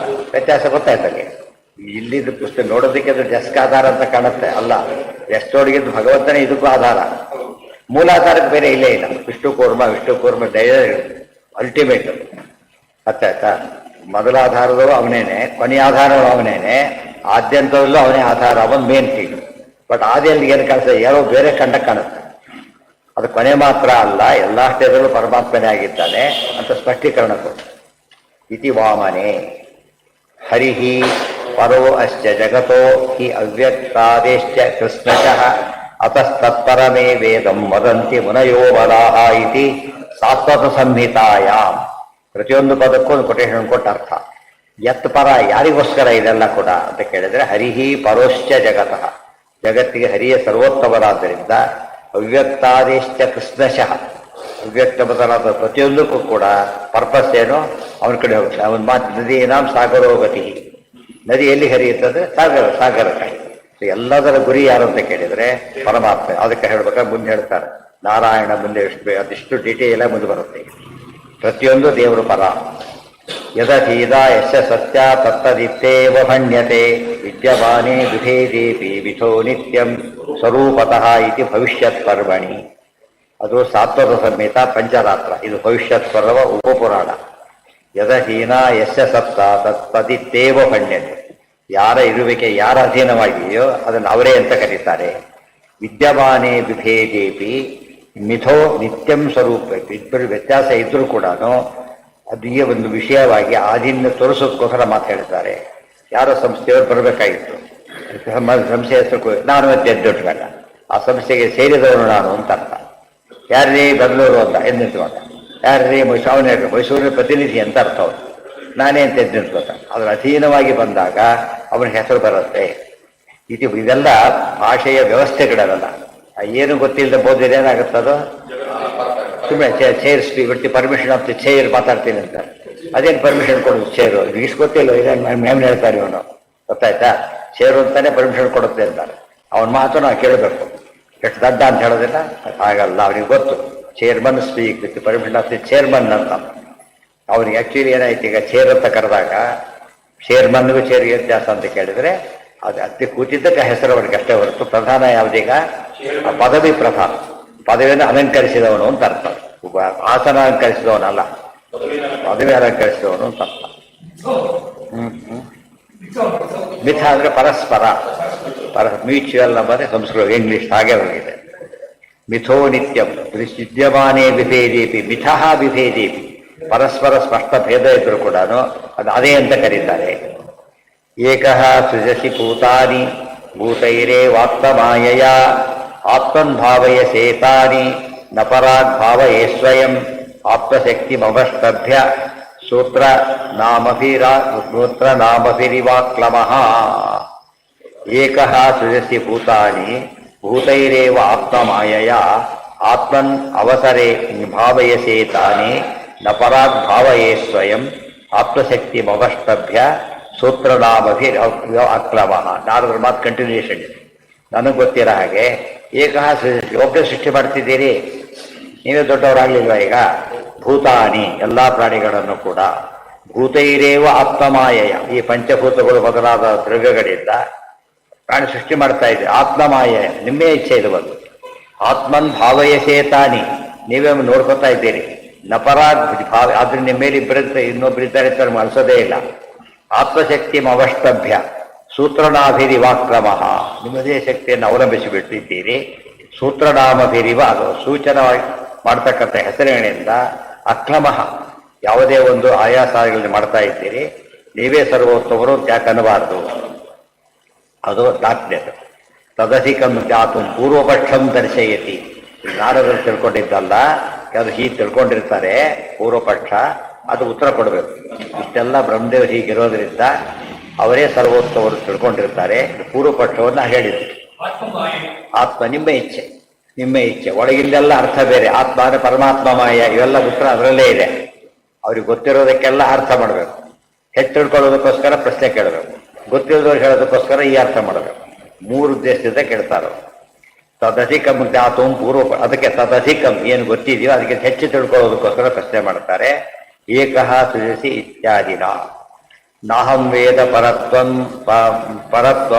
ಅಸ್ಮಾನ್ ನಾವರನ್ ನ ಸಮಂ ವಿಭೋ ನಾಮರೂಪ ಗುಣೈರ್ಭಾವ್ಯಂ ಸದಸತ್ ಕಿಂಚಿದಸ್ಯತಃ ಕಿಂಚಿದನ್ಯತಃ ನಾನೃತಂ ತಚ್ಚಾಪಿ ಯಥಾ ಮಾಂ ಪ್ರಬ್ರವೀಷಿಭೋ ಅವಿಜ್ಞಾಯ ಪರಂ ಮತ್ತಃ ಏತಾವತ್ವಂ ಗತೋ ಹಿ. ಅದಕ್ಕೆ ಉತ್ತರ ಕೊಡ್ತಾರೆ. ಮತ್ತೆ ನಾರದ್ರು ಇನ್ನೂ ಮುಗಿದಿಲ್ಲ ಅವ್ರ ಮಾತು. ನಾಹಂ ವೇದ ಪರಂತು ಅಸ್ಮಾತ್ ನ ಅವರಂ ನ ಸಮಂ ವಿಭೋ, ನಿಮಗಿಂತ ಬೇರೆಯವ್ರನ್ನ ಕಂಡೇ ಇಲ್ಲ, ನೀವೇ ಭಾರಿ ದೊಡ್ಡವರು ಅಂತ ಮಾತಾಡೋರು. ನ ಸಮಂ ವಿಭೋ, ಕೆಲಸತ್ತೆ ನೀವೇ ನಮ್ಗೆ ಕಣ್ಣಿಗೆ ಕಾಣೋ ದೇವರು ಅಂತ ಬಿಡ್ತಾರೆ. ಕಣ್ಣಿಗೆ ಕಾಣೋ ದೇವರು ನೀವೇ ಅಂತ ಹೇಳಿದಾಗ ದೇವ್ರ ಕೆಲಸ ಮಾಡಿಸಿರ್ಬೋದು, ನಿಮ್ಮ ಮೂಲಕ ಮಾಡಿಸಿರೋದ್ರಿಂದ ನೀವೀಗ ಅದಿರ್ತಾರೆ. ಅದು ಅಭೇದ ಅಲ್ಲ ಇಲ್ಲಿರೋದು, ಗೊತ್ತಾಯ್ತು? ನಿಮ್ಮ ಮೂಲಕ ಮಾಡಿಸಿದ್ದಾರೆ, ನಮ್ಮ ಪಾಡಿ ನೀವೇ ದೇವರು. ನಾಹಂ ವೇದ ಪರಂತ್ವಸ್ಮಾತ್ ನಾವರಮ್ನ ಸಮಂ ವಿಭೋ, ನಿಮಗಿಂತ ದೊಡ್ಡವನಿಲ್ಲ, ಅವರ ಇಲ್ಲ, ಸಮ ಇಲ್ಲ, ಅಂದರೆ ಒಬ್ಬನೇ, ಒಬ್ಬರ ಪ್ರಕಾರ ಏನೂ ಇಲ್ಲ ಅಂತ ಆಯ್ತು. ಈಗ ಅದು ನೋಡಿದರೆ ಐಕ್ಯ, ಇದು ನೋಡಿದರೆ ಜಗತ್ ಅಸತ್ಯತ್ತು ಬಂತು, ಮಿಥ್ಯಾತ್ವ ಹಿಡಿದಾ ಇರ್ತಾರೆ. ನಾಮರೂಪ ಗುಣ ಇರ್ಭಾವ್ಯ, ನಾಮ ರೂಪ ಗುಣ ಯಾವ್ದು ಹೇಳಿದ್ರೆ ನಿಮ್ಮನ್ನೇ ಹೇಳ್ತಾ ಇದೆ. ಸದಸತ್ ಕಿಂಚಿದನ್ಯತ, ಇನ್ನೆಲ್ಲದೂ ನಿಮ್ಮನ್ನೇ ಹೇಳ್ತಾ ಇರೋದ್ರಿಂದ ನೀವೇ ಸರ್ವೋತ್ತಮರು ತಿಳ್ಕೋಬಹುದಾ ಅಂತ ಪ್ರಶ್ನೆ. ಅದಕ್ಕೆಲ್ಲ ಒಳಗೆ ಗೊತ್ತಿದೆ ಅವರಿಗೆ. ತದಧೀರ ಯತಃಸತ್ತ ಅವರಶ್ಚಾಪಿ ಕೇಶವ ಅತಃ ಸ್ವರೂಪತಃ ಸಮ್ಯಕ್ ಸತಿ ಭೇದೇಪಿ ತದ್ಭವಾನ್ ಇತಿ ಮಾತ್ಸೇ. ಅದು ಎಲ್ಲವೂ ಕೂಡ ಭಗವಂತನ ಅಧೀನ. ನೀನೇ ಮೇಲವನು, ಬೇರೆ ಇಲ್ಲೇ ಇಲ್ಲ. ನೀನೇ ಸಮ ಇಲ್ಲ, ನೀನೇ ಕೆಳಗಿನೆಲ್ಲ ನಿನ್ನ ಅಧೀನ. ಅವರವನು ಇಲ್ಲ ಅಂತ ಹೇಳಿದ್ರೆ ಅವ್ರ ಪ್ರಕಾರ ಏನಾಯ್ತು? ಈಗ ಸಮ ಇಲ್ಲ, ಮೇಲಿಂದಿಲ್ಲ, ಕೆಳಗಿಂದು ಇಲ್ಲ, ಏನಾಯ್ತು? ನೀನೊಬ್ಬರೇ ಉಳಿದವರು ಸುಳ್ಳು ಅಂತ ಆಗ್ಬಿಡು, ಉಳಿದವರು ಸುಳ್ಳು ಇಲ್ಲೇ ಇಲ್ಲ ಅಂತ ಆಗ್ಬಿಡು. ಹಾಗಲ್ಲ, ಇಲ್ಲಿ ಬರೀ ಎರಡು ಹೇಳಿದ ಸಮಸ್ಯೆ ಬರ್ತಿದ್ದಿಲ್ಲ. ನಿನಗೆ ಸಮ ಇಲ್ಲ, ನಿನಗೆ ದೊಡ್ಡವರಿಲ್ಲ ಅಂದ್ರೆ ಪ್ರಾಬ್ಲಮ್ ಇಲ್ಲ. ಯಾತಕ್ಕೆ? ಚಿಕ್ಕವ್ರು ಇಲ್ಲ, ಚಿಕ್ಕವರು ಇಲ್ಲ ಅಂತ ಹೇಳ್ಬಿಟ್ಟಾಗ ಏನಾಯ್ತು? ಈಗ ದೇವರೊಬ್ಬನೇ. ಸೊ ಅದ್ವೈತ ಹೇಳಿದಾಗ ಆಯ್ತಾಗ ಅದಕ್ಕೆ ಹಾಗರ್ಥ ಅಲ್ಲ. ತದಧೀನ ಯತಃಸತ್ತ ಅವರಶ್ಯಾಪಿ ಕೇಶವ. ಇದು ಸ್ವಾರಸ್ಯ ನೋಡಿ. ಮೇಲಿಂದು ಇಲ್ಲೇ ಇಲ್ಲ, ಸಮ ಇಲ್ಲೇ ಇಲ್ಲ, ಕೆಳಗಿಂದು ನಿನ್ನ ಅಧೀನ ಅಧೀನ ಇರಲಿಕ್ಕೆ ಬರೋದಿಲ್ಲ. ಅದಕ್ಕೆ ಆ ಅರ್ಥ ಹೇಳ್ಬೇಕಾಯ್ತು. ಅಧೀನದ ಇರಲಿಕ್ಕೆ ಬರೋದಿಲ್ಲ, ಆದ್ರಿಂದ ಅದು ನೀನೇ ಆದಾಗಾಯ್ತು. ಈಗ ನ ಸಮಂ ವಿಭೋ ತದಧೀನ ಯತಃಸತ್ತ ಅವರಶ್ಯಾಪಿ ಕೇಶವ ಅತಃ ಸ್ವರೂಪತಃ ಸಮ್ಯಕ್ ಸತಿ ಭೇದೇಪಿ ತದ್ಭವ ಇತಿ ಮಾತ್ಸೆ. ಆದ್ದರಿಂದ ಅವರವೂ ನೀನೇ ಅಂತ ಹೇಳಿದ್ರೆ ಅವರ ಪದಾರ್ಥದ ಅಧೀನ ಅಂತ ಅರ್ಥನೇ ಹೊರತು ಅಭೇದ ಅಂತ ಅರ್ಥ ಅಲ್ಲ. ನಾನೃತಂ ಬತ ಯತ್ಯಾಪಿ ಯಥಾ ಮಾಂ ಪ್ರಬ್ರವೀಷಿಭೋ ಅವಿಜ್ಞಾಯ ಪರಂ ಮತ್ತಃ ಏತಾವತ್ವಂ ಯತೋ ಹಿಮೆ. ಅವರು ಉತ್ತರ ಶುರು ಮಾಡ್ತಾರೆ. ಈಗ ಹಾಗೆಲ್ಲ ಅಲ್ಲ. ನಾನೃತಂ ಬತ ಬತ ನೀವು ಹೇಳ್ತಿರೋ ಸುಳ್ಳೇನೂ ಅಲ್ಲ. ಯಥಾ ಮಾಂ ಪ್ರಬ್ರವೀಷಿಭೋ, ಆದರೆ ನಿಮಗೊಂದು ವಿಷಯ ಗೊತ್ತಿಲ್ಲ. ಅವಿಜ್ಞಾಯ ಪರಂ ಮತ್ತಃ, ನನ್ನ ಮೇಲೆ ಒಬ್ಬರಿಂದ ಗೊತ್ತಿಲ್ಲ, ಅದಕ್ಕೆ ಇಷ್ಟೆಲ್ಲ ಹೇಳ್ತಾ ಇದ್ದೀರಿ. ಏತಾವತ್ವಂ ಯತೋ ಹಿಮೆ, ನನಗೆ ನನ್ನ ಸಾಮರ್ಥ್ಯ ಹೇಳ್ತೀನಿ ಕೇಳಿ, ಇಷ್ಟೇ ನನ್ನ ಸಾಮರ್ಥ್ಯ. ನೀವು ಹೇಳಿದಷ್ಟಲ್ಲ, ನಾನು ಇರೋದನ್ನ ಹೇಳಿ ಇಲ್ಲ ಅಂತೇನು ಹೇಳೋದಿಲ್ಲ. ಆದರೆ ಪೂರ್ತಿ ಇಲ್ಲ ಅಲ್ಲ, ನೀವು ಹೇಳಿದ್ದೆಲ್ಲ ಇದೆ ಅಂತನೂ ಅಲ್ಲ. ಅದಕ್ಕೆ ಬಿಡಿಸಿ ಹೇಳ್ತೇನೆ ಅಂತ ಹೇಳ್ತಾ ಏತಾವತ್ವಂ ಯತೋ ನಾನು ವಿಷಯ ಇಷ್ಟು ಅಂತಾರಲ್ಲ ಹಾಗೆ. ಕೇಶ ಅದು ಬೇರೆ ಕಡೆ ಕೋಟ್ ಮಾಡ್ತಾರೆ ಅದನ್ನು. ಕೇಶವ ಅಂತ ಹೇಳಿದಾಗ ಇಂಥ ವಾಕ್ಯ ಕೋಟ್ ಮಾಡಿದ್ರು, ಬೇರೆ ಕಡೆ ರೀತಿ ಬಂದಿದೆ, ಅಲ್ಲಿ ಕರೆದಾಗಿ ಕರೆದಿದ್ದಾರೆ, ಅದೇ ಮಾತಲ್ಲಿ ಉಪಯೋಗಿಸ್ತಾರೆ ಅಂತ ಅರ್ಥ. ಸಿಮಿಲರ್ ಸ್ಟೇಟ್ಮೆಂಟಿಗೆ ಕೊಟ್ಟ ವ್ಯಾಖ್ಯಾನ ಗೊತ್ತಾಯ್ತು. ಇಲ್ಲಿ ಕೇಶವ ಅಲ್ಲ ಇರೋದು, ಯಾರು ಇರೋದಿಲ್ಲಿ ಬ್ರಹ್ಮದೇವರು ಉತ್ತರ ಕೊಡ್ತಿರೋದು, ನಾರದರು ಹೇಳ್ತಿರೋದು. ಆದ್ದರಿಂದ ಆ ಅರ್ಥ ಬೇರೆ. ನಾನೃತಂ ಬತ ತಚ್ಚಾಪಿ ಯಥಾ ಮಾಂ ಪ್ರಬ್ರವೀಷಿಭೋ ಅವಿಜ್ಞಾಯ ಪರಂ ಮತ್ತಃ ಏತಾವತ್ವಂ ಯತೋ ಹಿಮೆ ನಾನೃತಮಿತಿ ಆಕ್ಷೇಪ. ಸುಳ್ಳಲ್ಲ ಅಂತ ಕೇಳಿದ್ರೆ ಸುಳ್ಳಲ್ಲ ಅದೇ ಸುಳ್ಳೇ ಹೇಳಿದ ಪೂರ್ತಿ ಸತ್ಯ ಅಲ್ವೇ ಅಲ್ಲ. ತಸ್ಮೈ ನಮೋ ಭಗವತೆ ವಾಸುದೇವಾಯ ಧೀಮಹಿ ಯನ್ಮಾಯಯ ದುರ್ಜಯ ಮಾಂ ವದಂತಿ ಜಗದ್ಗುರುಂ. ಈಗ ಬ್ರಹ್ಮದೇವರು ಹೇಳಕ್ಕೆ ಶುರು ಮಾಡ್ತಾರೆ. ದೇವರು ನಮಸ್ಕಾರ ಮಾಡಿ ಹೇಳ್ತಾರೆ, ಮಂಗಳಾಚರಣೆ ಮಾಡ್ತಾರೆ. ತಸ್ಮೈ ನಮೋ ಭಗವತೆ ವಾಸುದೇವಾಯ ಧೀಮಹಿ. ವಾಸುದೇವ ಅಂತ ಯಾತಕ್ಕೆ ಹೇಳಿದರು? ಅಷ್ಟೇ ಅಲ್ಲ, ಏನೋ ಸಾರಸ್ಯ ಇದೆ. ಬ್ರಹ್ಮದೇವರು ಯಾರ ಮಕ್ಕಳು? ವಾಸುದೇವ ರೂಪದ ಮಕ್ಕಳು. ಆದ್ರಿಂದ ನಮ್ಮಪ್ಪ ಇದ್ದಾರೆ ಅಂತ ಹೇಳೋದಕ್ಕೋಸ್ಕರ, ನಾನು ಎಲ್ಲರ ಅಪ್ಪ ಅಲ್ಲ, ನನಗೆ ಒಬ್ಬ ಅಪ್ಪ ಇದ್ದಾರೆ ಅಂತ ಹೇಳೋದಕ್ಕೋಸ್ಕರ ವಾಸುದೇವಾಯ ಅಂತ ಹೇಳಿ ತಾತ್ಪರ್ಯ ಓದ್ಬೇಕಾದ್ರೆ. ವಾಸುದೇವ ರೂಪದ ಮಕ್ಕಳು ಯಾರು? ಬ್ರಹ್ಮದೇವರು. ಸಂಕಟ ರೂಪದ ಮಕ್ಕಳು ಯಾರು? ವಾಯುದೇವರು. ಇದೆಲ್ಲ ವ್ಯತ್ಯಾಸ ಇರೋದ್ರಿಂದ ವಾಸುದೇವ ಅವ್ರು ಹೇಳಿದಾಗ ನಾವು ಹೇಳಿದಾಗ ಅರ್ಥ ಬರೋದಿಲ್ಲ, ಅವ್ರು ಹೇಳಿದಾಗ ಬರುತ್ತೆ. ಯಾಕೆ ಅವರಪ್ಪ ಅವರಾದ್ರಿಂದ. ನಮ್ಮಪ್ಪ ಅಂತ ಅವ್ರು ಹೇಳಿದಾಗ ನಾವು ಆಡಿ ಹೇಳಕ್ ಬರಲ್ಲ, ಅವರಪ್ಪ ಅಂತ ಹೇಳಿದ್ರು. ಏನ ಅವ್ರು ಹೇಳ್ಬಹುದಲ್ಲ, ಹೇಳಬೇಕು ಇರೋದೇ ಅದು ಸೃಷ್ಟಿ ಮಾಡ್ತಾರೆ, ಅದಕ್ಕೋಸ್ಕರ ತಾನೆ. ತಸ್ಮೈ ನಮೋ ಭಗವತೆ ವಾಸುದೇವಾಯ ಧೀಮಹಿ ಯನ್ಮಾಯಯ ದುರ್ಜಯ ಮಾಂ ವದಂತಿ ಜಗದ್ಗುರುಂ. ಏನು ಹೇಳಬೇಕು? ದೇವರ ಮಾಯೆ ಇರ್ಬೋದು. ಯಾಕೆ ನನ್ನನ್ನು ಜಗದ್ಗುರು ಅಂತ ಕರೀತಾರೆ, ದೊಡ್ಡವರು ಅಂತ ಕರೀತಾರೆ. ಅದ್ರ ಮಾಯ ದುರ್ಜಯ. ದೈವಿ ಹೇಷ ಗುಣಮಯಿ ಮಮ ಮಾಯ ದುರತ್ಯಯ. ದುರ್ಜಯ ಅಂದ್ರೆ ದುರತ್ಯಯ ಅಂದ್ರೆ ದೇವರ ಮಾಯೆ ಎಂಥದ್ದು ಗೊತ್ತಾ? ನನ್ನನ್ನು ಹೀಗೆ ಕರೀತಾ ಇದ್ದಾರೆ. ಅದೆಲ್ಲ ಏನು? ದೇವರ ಇಚ್ಛೆ ಒಂದು ಕಡೆಗೆ, ದೇವರ ಇಚ್ಛೆ ನನಗೆ ಕೀರ್ತಿ ಕೊಡೋದು, ಇನ್ನೊಂದು ಅವ್ರಿಗೆ ದಡ್ಡರು ಅನ್ಸೋದು, ಅವ್ರಿಗೆ ಮಾಯ ಮಾಡೋದು. ಮಾಯಸ ಇಚ್ಛೆ ಅಂತನೂ ಅರ್ಥ, ಮಾಯೆ ಅಂತನೂ ಅರ್ಥ. ನಾನು ಏನಂತ ಜಗದ್ಗುರು ಅಂತ ಕರೀತಾರೆ. ಆ್ಯಕ್ಚುಲಿ ಜಗದ್ಗುರು ಯಾರು? ಪರಮಾತ್ಮನೇ. ಕೃಷ್ಣಂ ಒಂದೇ ಜಗದ್ಗುರು ಗೊತ್ತಲ್ಲ, ಕೃಷ್ಣಂ ಒಂದೇ ಜಗದ್ಗುರು ಮಾತ್ರದಿಂದ ಅವನು ಜಗದ್ಗುರು. ಜನ ನಮ್ಮನ್ನು ಕರೀತಾರಲ್ಲ, ಏನು ಹೇಳಬೇಕು ಇದಕ್ಕೆ? ಅವ್ರ ಇಚ್ಛೆ ಅಷ್ಟೇ. ಮುಖ್ಯ ಮಾಯಾ ಹರೇ ಶಕ್ತಿ ಅಮುಖ್ಯ ಪ್ರಕೃತಿರ್ಮತ ಅಥಾಪಿ ಅಥಾ ಮುಖ್ಯ ತವಾ ಚೈವ ಮಾಯಾದೀನಾ ಪ್ರಕೀರ್ತಿತ ಇತಿ. ಮಾಯಾ ಶಬ್ದಕ್ಕೆ ಇಷ್ಟು ಅರ್ಥ ಇದೆ ಅಂತ ಹೇಳ್ಬಿಡ್ತಾರೆ. ಬೇಕಾದ್ರೆ ಹೊಂಚ್ಕೊಂಡು ಓದಿ ಅಂತ ಅರ್ಥ. ಮುಖ್ಯ ಮಾಯಾ ಹರೇ ಶಕ್ತಿ. ಮುಖ್ಯ ಮಾಯಾ ಅಂದ್ರೆ ದೇವರ ಶಕ್ತಿನೇ. ಅದಕ್ಕೆ ದೈವಿ ಮಾಯ ಹೇಳ್ಬೇಕಾದ್ರೆ ನನ್ನ ಮಾಯೆ ಇದು ಅಂತ ಹೇಳ್ತಾರೆ. ಅದು ಮೊದಲನೇ ಅರ್ಥ. ಅಮುಖ್ಯ ಪ್ರಕೃತಿ ಮತ. ಎರಡನೇ ಮಾಯ ಮಹಾಲಕ್ಷ್ಮಿ. ಪ್ರಕೃತಿ ಅಂದ್ರೆ ಮಹಾಲಕ್ಷ್ಮಿ. ಅಥ ಅಮುಖ್ಯತಮ ಚೈವ. ಮುಖ್ಯ ಅಮುಖ್ಯ ಅಮುಖ್ಯತಮ. ಅಮುಖ್ಯತಮ ಅಂದ್ರೇನು? ಅಮುಖ್ಯದಲ್ಲಿ ಲೋಯ ಕಡೆ ಅತಿ ಕಡಿಮೆ ಆದ. ಅದ್ಯಾವುದು ಅಂದ್ರೆ ಮಾಯಾ ದೀನಾ ಪ್ರಕೀರ್ತಿತ. ದೀನವಾದ ಮಾಯೆ. ಸಾಮಾನ್ಯ ಮಾಯೆ ಅಂತ ಕರೆದರೆ ಲೋಯೆಸ್ಟ್. ಅದನ್ನೇ ಅರ್ಥ ಮಾಡ್ಕೋಬಾರ್ದು. ದೇವ್ರ ಮಹಿಮೆ ಅಂತ ಅರ್ಥ ಮಾಡ್ಕೋಬೇಕು. ಆಮೇಲೆ ಮಹಾಲಕ್ಷ್ಮಿ ಅಂತ ಅರ್ಥ ಮಾಡ್ಕೋಬೇಕು. ಆಮೇಲೆ ಮಾಯೆ ಬೀಸೋ ಮಾಯೆ ಇದೆ, ಅದನ್ನು ಹೇಳಿದ್ರು ಅಂತ ಅರ್ಥ. ದ್ರವ್ಯಂ ಕರ್ಮಚ ಕಾಲಶ್ಚ ಸ್ವಭಾವೋ ಜೀವ ಏವಚ. ನೋಡಿ, ಇದಿಷ್ಟು ಭಾಗವತದಲ್ಲಿ 2 ಸತ್ತು ಬರುತ್ತೆ. ಆಚಾರ್ಯ 3 ಸತ್ 4 ಸತ್ ಕೋಟ್ ಮಾಡ್ತಾರೆ ವಾಕ್ಯನ. ಭಾಗವತದಲ್ಲಿ 10ನೇ ಅಧ್ಯಾಯ, ಇದು 5ನೇ ಅಧ್ಯಾಯ. 10ನೇ ಅಧ್ಯಾಯ ಪೂರ್ತಿ ಶ್ಲೋಕ ಹಾಗೆ ಬರುತ್ತೆ. ಇಲ್ಲಿ ಪೂರ್ವಾರ್ಧ ಮಾತ್ರ ಬಂದಿದೆ, ಗೊತ್ತಾಯ್ತಾ? ಹೌದು ಹೌದು ಹೌದು. ದ್ರವ್ಯಂ ಕರ್ಮ ಚ ಕಾಲಶ್ಚ ಸ್ವಭಾವೋ ಜೀವ ಏವ ಚ. ದ್ರವ್ಯ, ಕರ್ಮ, ಕಾಲ, ಸ್ವಭಾವ, ಜೀವ ಎಲ್ಲವೂ ಕೂಡ ದೇವರ ಅಧೀನ ಇದೆ. ವಾಸುದೇವಾತ್ಮರೋ ಬ್ರಹ್ಮನ್ ನೈಚ ಅನ್ಯೇಭ್ಯೋ ಅರ್ಥೋ ಅಸ್ತಿ ತತ್ವತಃ. ಅನ್ಯ ಅರ್ಥೆ ಇನ್ನೊಂದು ವಸ್ತು ಏನಿಲ್ಲ, ತತ್ವತಃ ಇನ್ನೊಂದು ವಸ್ತು ಇಲ್ಲ. ಎಲ್ಲ ವಸ್ತುಗಳು ಏನು ದ್ರವ್ಯ, ತತ್ವತಃ ಅಂದ್ರೆ ಅರ್ಥ ಸ್ವಾತಂತ್ರ್ಯೇಣ ಬೇರೆ ವಸ್ತುವಿಗೆ ಇರುವಿಕೆ ಕೂಡ ಇಲ್ಲ. ದೇವರ ಅಧೀನ ಅದು. ದೇವರು ಮಾತ್ರ ಸ್ವತಂತ್ರವಾಗಿದ್ದಾನೆ. ವಾಸುದೇವ ಎರಡರ್ಥ ತಾತ್ವ ಹೇಳ್ತಾ ಆದ್ರೂ ಹೇಳ್ತಾರೆ ತಾತ್ವತಾನೇ ಕರೆಕ್ಟ್. ತತ್ವತಃ ತಾತ್ವತಾನೇ. ವಾಸುದೇವ ಮುಂದೆ ಎಲ್ಲ ಅರ್ಥ ಹೇಳ್ತಾರೆ ಅದರೀಗ. ವಾಸುದೇವ ಪರೋ ಬ್ರಹ್ಮನ್ ದೈವಾನ್ಯೋ ಅರ್ಥ ಅಸ್ತಿ ತತ್ವತಃ. ಬ್ರಹ್ಮನ್, ಬ್ರಹ್ಮನ್ ಅಂದ್ರೆ ಬ್ರಾಹ್ಮಣ, ಇವರು ಬ್ರಹ್ಮದೇವರು ಬ್ರಹ್ಮನ್.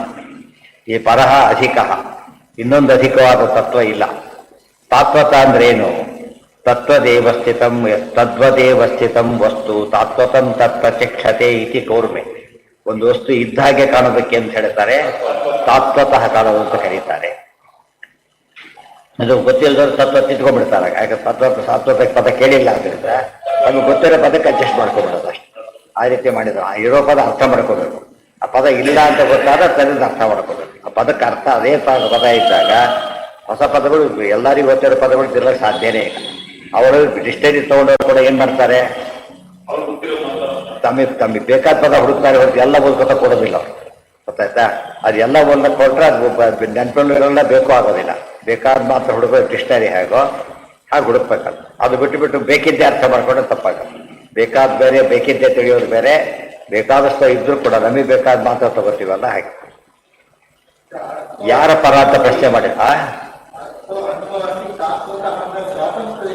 ಅದೇ ಹೇಳ್ತಿರೋದು. ಆ ತದ್ವದೇವ ಸ್ಥಿತ ಹೇಗಿದ್ವಿ ಹಾಗೇ ಇದೆ. ಉಳಿದವ್ರು ಹೇಗಿದ್ದವ್ರು ಹಾಗಿಲ್ಲ. ಸ್ವತಂತ್ರದ ಕಾಣುತ್ತೆ, ಸ್ವತಂತ್ರ ಅಲ್ಲವನು. ಅರ್ಥ ಆಯ್ತಾ? ಈಗ ದೇವ್ರು ಮಾತ್ರ ಹೇಗೆ ಕಾಣ್ತಾನೆ ಅವನು? ಇರೋದು ಹಾಗೆ, ಕಾಣೋದು ಹಾಗೆ. ಉಳಿದವರೆಲ್ಲ ಕಾಣೋದು ಬೇರೆ, ಇರೋದು ಬೇರೆ ಇರ್ತದೆ. ನಾರಾಯಣ ಪರ ವೇದ ದೇವ ನಾರಾಯಣಂಗಜಾಹ. ಯತ್ಪರಂ ಅಂತ ಕೇಳಿದ್ರಲ್ಲ, ಇದೆಲ್ಲ ಯಾರಿಗೋಸ್ಕರ ಅಂತ? ಎಲ್ಲ ದೇವರಿಗೋಸ್ಕರ ಅಂತ ಹೇಳ್ತಾರೆ. ನೈವೇದ್ಯ ಮಾಡಿದ್ರೆ ಎಲ್ಲ ಯಾರಿಗೋಸ್ಕರ? ಇವತ್ತು ದೇವರಿಗೋಸ್ಕರ. ಮೋದಕ ಗಣೇಶನಿಗೋಸ್ಕರ ಹೇಳ್ತಾರಲ್ಲ ಹಾಗೆ ಎಲ್ಲ ಯಾರಿಗೋಸ್ಕರ ಇರೋದು? ದೇವರಿಗೋಸ್ಕರನೇ. ಮಾಡಿದ್ದೆಲ್ಲ ದೇವ್ರ ನೈವೇದ್ಯಕ್ಕೆ ಅಂತ ಹೇಗೆ ಹೇಳ್ತಾರ ಹಾಗೆ ಪ್ರಸಾದ ನಮಗಷ್ಟೇ. ಮುಖ್ಯವಾದ್ದೆಲ್ಲ ಯಾರಿಗೆ ಸೇರ್ಬೇಕದು? ದೇವರಿಗಷ್ಟೇ. Actually correct. ಅವರು ತಪ್ಪಲೆ ತುಂಬ ಅನ್ನ ಇಟ್ಟಿರ್ತಾರೆ. ಯಾರು ತಿಂತಾರೆ ಒಬ್ಬನ ಅದನ್ನ? ಇನ್ನು ಮುಖ್ಯವಾಗಿ ಯಾರು ತಿನ್ಬೇಕಂದ್ರೆ ದೇವರ ಅರ್ಥ ಚರಾಚರ ಗ್ರಹಣ. ಹುಡುಗದೆಲ್ಲ ಪ್ರಸಾದ ಅಷ್ಟೇ ಹೊರತು ಅಡಿಗೆ ನೀವು ಇಷ್ಟೊಂದು ತಿನ್ನಕ್ಕಾಗಲ್ಲ ಅಂತ ಯಾರೋ ಕೇಳಿಬಿಟ್ರೆ ಈಗ ಒಬ್ಬರಿಗೆ ಮಾಡಕ್ಕೆ ಕೊಟ್ಟಿಲ್ಲ, ದೇವರಿಗೆ ಮಾಡ್ತಾರೆ ಅಂತಾರೆ. ವೇದ ಪ್ರತಿಪಾದ್ಯೇಶು ಪರಹ ನಾರಾಯಣ ಪರ ವೇದಾ ದೇವಾ ನಾರಾಯಣ ಅಂಗಜಾ ನಾರಾಯಣ ಪರ ಲೋಕಾ ನಾರಾಯಣ ಪರ ಮಠಾ. ಈ ಎಲ್ಲವೂ ನಾರಾಯಣ ಪರನೇ. ಹರಿದೇವ ಪರಹ, ಅವರಿಗೋಸ್ಕರ ಎಲ್ಲವೂ ಕೂಡ. ನಾರಾಯಣ ಪರಾಹ ವೇದಾ, ಅದಕ್ಕೆ ಎರಡೆರಡು ಅರ್ಥ. ವೇದಗಳಿರೋದಲ್ಲ ಯಾರಿಗೋಸ್ಕರ? Very simple. ಯಾಕೆ ಪ್ರಳಯ ಕಾಲದಲ್ಲಿ ಎಲ್ಲ ವೇದಗಳು ಇವೆ. ಇನ್ನ ದೇವತೆಗಳು ಇಲ್ಲೇ ಇಲ್ಲ. ಈಗ ಯಾರ ಪರ ಅರ್ಥ ಆಗ್ಬೇಕು ಅದಕ್ಕೆ? ಈಗ ವಿಷ್ಣು ಪರ ಅರ್ಥನೇ. ಯಾಕೆ ಬೇರೆ ಇಲ್ಲೇ ಪ್ರಶ್ನೆ ಆದ್ದರಿಂದ ಎಲ್ಲ ವಿಷ್ಣು ಪರನೇ. ಉಳಿದಾಗಲೂ ವಿಷ್ಣು ಪರನೇ. ಆದ್ರೆ ಉಳಿದವರಿಗೆ ಸ್ವಲ್ಪ ಅಪ್ಲೈ ಆಗುತ್ತಾಗ, ಉಳಿದವ್ರಿಗೆ ಸ್ವಲ್ಪ ಅಪ್ಲೈ ಆಗುತ್ತೆ. ಆದ್ರೆ ಇಲ್ಲಿ ತಡೆಯಕ್ಕಾದ್ರೆ ಯಾರು ಅಪ್ಲೈ ಮಾಡ್ಕೊಂಡಾಗ ಇಲ್ಲ. ಯಾತಕ್ಕೆ? ಸ್ತೋತ್ರ ಮಾಡ್ಕೊಂಡು ಮಹಾಲಕ್ಷ್ಮಿ, ಅವ್ರಿಗೆ ಅನ್ವಯ ಇಲ್ಲ. ಇರೋದೊಬ್ನೇ. ಯಾರು? ಹುಡುಗರೆಲ್ಲ ಹೊಟ್ಟೆಯಲ್ಲಿರ್ತಾರೆ. ಆದ್ದರಿಂದ ನಿಮಗೆ ಅಂದ್ರೆ ಯಾರಿಗೆ ಅರ್ಥ? ಈಗ ಎಲ್ಲ ನಾರಾಯಣ ಪರ ವೇದಾ ದೇವ. ಆದ್ರಿಂದಾನೇ ನೀವು ಬೇರೆ ದೇವತೆ ಅರ್ಥ ಮಾಡಿಬಿಟ್ಟು ಅಷ್ಟೇ ವೇದ ಅಂತ ತಿಳ್ಕೊಂಡ್ರೆ ಪಡೆಯ ಕಾಲದಲ್ಲಿ ವಸ್ತುನೇ ಇಲ್ಲ. ವೇದ ಏನ್ ಹೇಳಿದಾಗತ್ತಾಗ? ಸುಳ್ಳು ಹೇಳಿದಾಗತ್ತೆ. ಅದಕ್ಕೆ ಒಪ್ಪೋದಿಲ್ಲ ಅಂತ ಆಮೇಲೆ ಹೇಳೋದು. ಹಾಗೆ ಹೇಳಬಾರ್ದು. ನಾರಾಯಣ ಪರ ವೇದಾ ದೇವ ನಾರಾಯಣ ಅಂಗಜಾ. ದೇವತೆಗಳೆಲ್ಲ ಯಾರವರು? ಪರ್ವತ ಅಂಗಗಳಿಂದ ಹುಟ್ಟಿದ್ರು ಅಷ್ಟೇ ಹೇಳಿಬಿಟ್ರು. ಎಲ್ಲಿಂದ ಹೇಳ್ತಾರೆ? ಪ್ರಾಣ ದ್ವಾಯುರಜ ಇದೆ, ಡೀಟೇಲ್ಸ್ ಎಲ್ಲ ಹೇಳ್ತಾರೆ. ಪುರುಷತ್ವದ ಅರ್ಥ ಈಗ ನಾರಾಯಣ ಅಂಗಜಾ, ಅವರೇ ಅಂಗ ಅಲ್ಲ, ಅಂಗಜರವರು. ನಾರಾಯಣ ಪರ ಲೋಕಾಹ, ಎಲ್ಲ ಲೋಕಗಳು ಯಾರಿಗೋಸ್ಕರ? ದೇವರಿಗೋಸ್ಕರ. ಲೋಕ ಅಂದ್ರೆ ಶಾಸ್ತ್ರ ಅಂತನೂ ಅರ್ಥ. ಎಲ್ಲಿ ಬಂದಿದೆ ಅದು? ಲೋಕಕ್ಕೆ. ಲೋಕೆ ವೇದೇಶ ಬಂದಿದೆ. ದ್ವಾಯೋ ಪುರುಷೋ ಲೋಕೆ ವೇದೇಶ ಅಂತ ಹೇಳ್ಬೇಕಾದ್ರೆ ಲೋಕೆ ಅಂದ್ರೆ ಪೌರುಷೇಯ ವಾಕ್ಯ, ವೇದ ಅಂದ್ರೆ ಅಪೌರುಷೇಯ. ಲೋಕ ನಾರಾಯಣ ಅದಕ್ಕೆ ಹೇಳಿದ್ರು ವೇದೇ ರಾಮಾಯಣ ಚೈವ ಪುರಾಣೇ ಭಾರತೆ ತಥಾ ಆದಾವಂತೆ ಚ ಮಧ್ಯೆ ಚ ವಿಷ್ಣು ಸರ್ವತ್ರ ಗೀತೆ ಮಾಡ್ಬೋದಾಗಿ ವೇದಗಳೆಲ್ಲ ನಾರಾಯಣ ಪರ ಉಳಿದಲ್ಲಿ ನಾರಾಯಣ ಪರ ಅಲ್ಲ ಹಾಗಲ್ಲ ಎಲ್ಲವೂ ಕೂಡ ಅಷ್ಟೇ ಅಲ್ಲ ಶಿಲ್ಪಾದಿ ಎಲ್ಲ ಶಾಸ್ತ್ರಗಳು ನಾರಾಯಣ ಪರನೇ ಅರ್ಥ ಆಯ್ತಾ ಈಗ ನಾರಾಯಣ ಪರನೇ ಇವ್ರಿಗೆ ಗೊತ್ತಿಲ್ಲ ಅದು ಗೊತ್ತಿಲ್ಲ ಏನು ಮಾಡ್ತಿದ್ದಾರೆ ಅದನ್ನೀಗ ಯಾರ್ಯಾರ ಪರ ಅರ್ಥ ಮಾಡ್ತಾರೆ ಯಾರೋ ಬಂದು ಇವ್ರು ಕ್ರಿಕೆಟ್ ಪ್ಲೇಯರ್ ಹೆಸರದು ದೇವರ ಹೆಸರದು ಅವನು ಇಟ್ಟಿದ್ದಾರೆ ಅಲ್ಲ ಅವನ ಹೆಸರೇ ಅವನ ಹೇಳ್ಬೇಕು ಅವನ ಹೆಸರು ಇಟ್ಟು ಬಂದ್ಬಿಡ್ತಾರೆ ಕೊನೆಗೆ ಅವನ ಹೆಸರಲ್ಲ ಅವನ ಹೆಸರು ಅವನು ಇಟ್ಕೊಂಡಿದ್ರೆ ಆ ಹೆಸರು ನಾವು ಇಟ್ಕೊಂಡಿರೋದೇ ಹೊರತು ಸ್ವಂತ ಹೆಸರು ಯಾರಿಗೂ ಇಲ್ಲ ಇರೋದೆಲ್ಲ ಯಾರಿಗೆ ದೇವರಿಗೇನೆ ಹಾ ಅದು ಹೌದು ಶಾಸ್ತ್ರ ಅದೆಲ್ಲ ಶಾಸ್ತ್ರಾರ್ಥನೇ ಮಾಡ್ಬೇಕಾಗ ವೇದ ಪ್ರತಿಪಾದ್ಯೇಶು ಪರಹ ಇತ್ಯಾದಿ ಅದಕ್ಕೆ ಇನ್ನೊಂದು ಅರ್ಥ ಏನು ವೇದ ಪ್ರತಿಪಾದ್ಯರಲ್ಲಿ ಅನೇಕರಿದ್ದಾರೆ ಪರ ಅಂದ್ರೆ ಸರ್ವೋತ್ತಮ ನಾರಾಯಣ ಒಬ್ಬನೇ ನಾರಾಯಣ ಅಡ್ಲಜ ಉಳಿದೆಲ್ಲ ಸ್ಪಷ್ಟ ಅಂತ ಹೇಳಿದ್ದ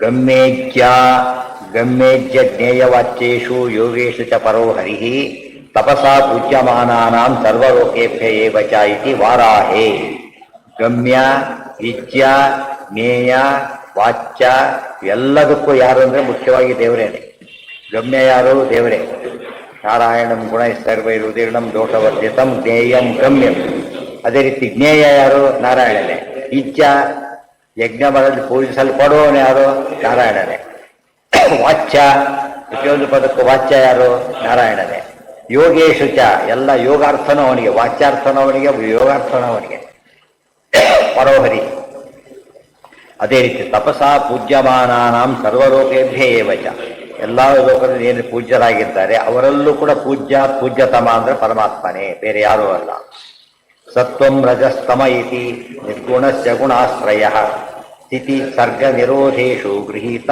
ಮಾಯಯಾ ವಿಭೋ ಗುಣಗಳು ಮೂರು ಸತ್ವಂ ರಜಃ ತಮಃ ಇತಿ ನಿರ್ಗುಣಸ್ಯ ಮಹಾತ್ಮನಃ ಗುಣಃ ತ್ರಯಃ ಸ್ಥಿತಿ ಸರ್ಗ ನಿರೋಧೇಶು ಗೃಹೀತಾ ಮಾಯಯಾ ವಿಭೋ ಅದಿರಲಿ ಅದು ನಾಳೆ ಸೃಷ್ಟಿ ಬಗ್ಗೆ ಹೇಳ್ತಾರೆ ಈಗ ನಾಳೆ ಕಂಟಿನ್ಯೂ ನಿರ್ಗುಣ ಅವನಿಗೆ ಗುಣ ಇಲ್ಲ ಅವನಿಗೆ ಗುಣಗಳಿಲ್ಲ ಈ ಗುಣಗಳಿಂದ ಉಳಿದವರಿಗೆ ಹೋಗ್ಬೇಡ ಅರ್ಥ ಆಯ್ತಾ ಆ ದೇವರ ಗುಣಗಳು ಅನಂತ ಆ ಗುಣಗಳು ಬೇರೆ ಈ ಮೂರು ಗುಣಗಳು ಏನಾದ್ರು ಸೃಷ್ಟಿ ಸ್ಥಿತಿ ಲಯ ಆಗಬೇಕು ಮೂರಕ್ಕೋಸ್ಕರ ಪರಮಾತ್ಮ ಈ ಗುಣಗಳಿಂದ ಅವರಿಗೆ ಬಂಧನ ಮಾಡ್ತಾರೆ ಪ್ರಾಕೃತ ಗುಣ ಹೇಳ್ತಾ ಇದ್ದಾರೆ